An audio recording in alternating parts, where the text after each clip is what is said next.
Olá, bom dia para você que nos acompanha. Seja muito bem-vindo a essa edição. Estamos ao vivo. Agora são 10 horas da manhã pelo horário de Brasília. Vamos juntos acompanhar os principais destaques do Brasil e do mundo desta quarta-feira.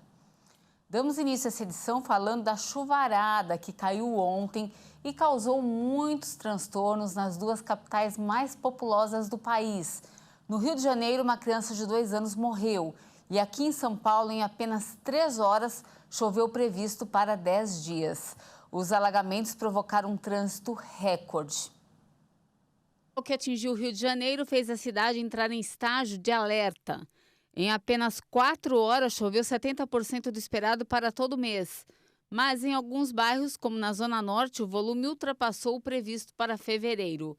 O Centro Nacional de Monitoramento e Alertas de Desastres Naturais registrou uma média de 130 milímetros de chuva na capital fluminense, só na tarde desta terça.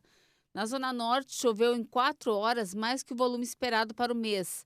Por causa da tempestade, que se estendeu até o fim da noite, uma criança morreu soterrada após um desabamento no Morro Chácara do Céu, no Alto da Boa Vista. A menina de 2 anos foi encontrada nos escombros pelos bombeiros e não resistiu aos ferimentos. Com as tempestades, 113 sirenes de emergência foram acionadas em comunidades do Rio e ruas de diferentes bairros ficaram debaixo d'água.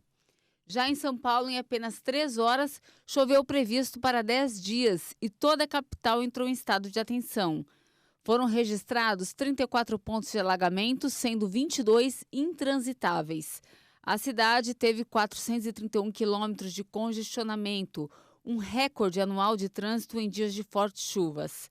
Com isso, a CET chegou a suspender o rodízio de veículos. A forte chuva que atingiu São Paulo provocou diversos estragos, alagamentos e transbordamento de córregos. Somente a região de Itaquera, na Zona Leste, choveu 78 milímetros.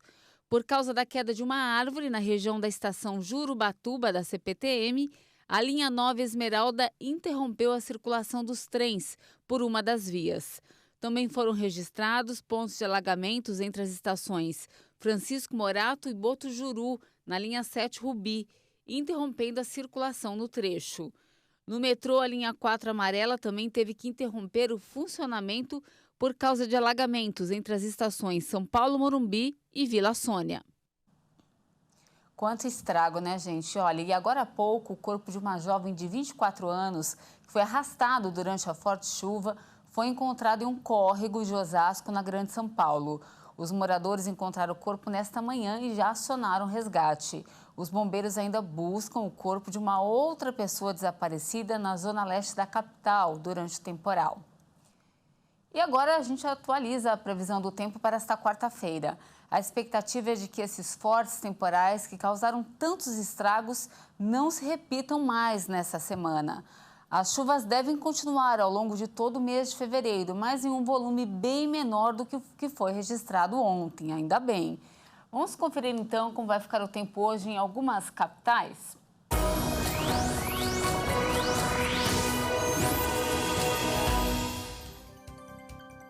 Olha, de olho aqui no nosso telão, a gente começa falando de Belo Horizonte. Por lá, sim, a capital mineira deve registrar temporais nesta quarta-feira. A previsão é de que a cidade receba mais de 25 milímetros de água ao longo do dia. E olha, as chuvas podem vir acompanhadas de fortes ventos e até mesmo granizo. A máxima prevista para BH é de 28 graus. No Rio de Janeiro, o tempo também deve ficar instável hoje, com previsão de chuva a qualquer hora do dia. Mas o volume deve ser bem menor do que o registrado ontem. A máxima prevista para a capital fluminense é de 29 graus. Para finalizar, a gente fala aqui de São Paulo, vamos com a câmera 10 lá fora. Como você vê na sua tela, o céu segue bem, um pouco encoberto. Alguns pontos da cidade já registraram chuva agora pela manhã e a previsão é de que venha mais água ao longo do dia. Por isso, ao sair de casa, não esqueça o guarda-chuva. De volta comigo? A máxima prevista para hoje aqui em São Paulo é de 26 graus.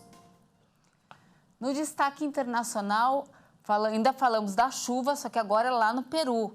Milhares de pessoas seguem desabrigadas no sul do país após fortes temporais atingirem várias áreas e provocarem alagamentos e deslizamentos. De acordo com a Defesa Civil, pelo menos 15 pessoas morreram, mais de 20 ficaram feridas e 2 ainda estão desaparecidas. Os desabrigados são contados aos milhares no departamento de Arequipa. A região mais atingida foi o distrito Nicolás Valcarcel, onde 4 cidades próximas ao Rio Grande sofreram com a destruição. O governo regional reconheceu que um relatório da Defesa Civil levanta temores de que o saldo de vítimas seja maior. Autoridades locais destacaram a atividade de mineração nas colinas que cercam essas cidades, com trabalhadores escavando em túneis, levantando a possibilidade de pessoas terem ficado presas ao executar a tarefa. As autoridades de Arequipa solicitaram ao governo central de Lima que declarasse estado de emergência devido a um desastre natural. E ainda no destaque internacional, após mais de 50 horas, o número de mortos pelos terremotos que atingiram a Turquia e a Síria na madrugada de segunda-feira não para de crescer. Até o momento, autoridades contabilizam mais de 11 mil vítimas. As equipes de resgate na Turquia e no norte da Síria trabalham dia e noite em busca de sobreviventes. É uma luta contra o tempo e contra o frio. Encontrar sobreviventes entre os escombros é uma tarefa complexa e arriscada. A ajuda internacional deve começar a chegar às zonas afetadas pelo terremoto e por seus tremores secundários. O presidente turco Recep Erdogan decretou estado de emergência por 3 meses nas 10 províncias do sudeste atingidas. Com base nos mapas da região afetada, Adelhid Marchan, dirigente da Organização Mundial da Saúde, afirmou que 23 milhões de pessoas estão expostas às consequências do terremoto, incluindo 5 milhões de pessoas vulneráveis. E uma última informação. A Organização das Nações Unidas alertou em um relatório publicado ontem que superbactérias resistentes a medicamentos estão proliferando. E boa parte é por causa da poluição causada pelos setores farmacêutico e agrícola. Vamos ver. Segundo o texto, esses patógenos resistentes a fármacos poderiam, até 2050, matar 10 milhões de pessoas por ano. A resistência aos antibióticos é considerada uma ameaça pela Organização Mundial da Saúde, que teme que as infecções comuns sofram mutações e voltem a causar mortes. A entidade estima que infecções resistentes a medicamentos tenham causado mais de 1.200.000 óbitos em 2019. O estudo informa que o abuso de antibióticos contribui para que bactérias, parasitas e vírus resistam aos medicamentos e que a tripla crise planetária de mudança climática, perda da biodiversidade e da natureza também está estreitamente relacionada a esse cenário. Ainda de acordo com o relatório, a poluição permite que os antimicrobianos usados principalmente pela indústria farmacêutica e pela agricultura invadam o meio ambiente, a começar pelos rios. Entre as medidas para combater o problema, a ONU propõe a reciclagem da água utilizada nos laboratórios e em hospitais. E essa edição fica por aqui. Agradeço demais a sua companhia. Eu volto às 11 da manhã e eu tenho uma pergunta para você que nos assiste. Você sabe falar inglês? Eu vou mostrar a importância de falar o idioma para o mercado de trabalho. E tem ainda eu aqui te esperando. Daqui a pouquinho, claro, você não pode perder. Até mais!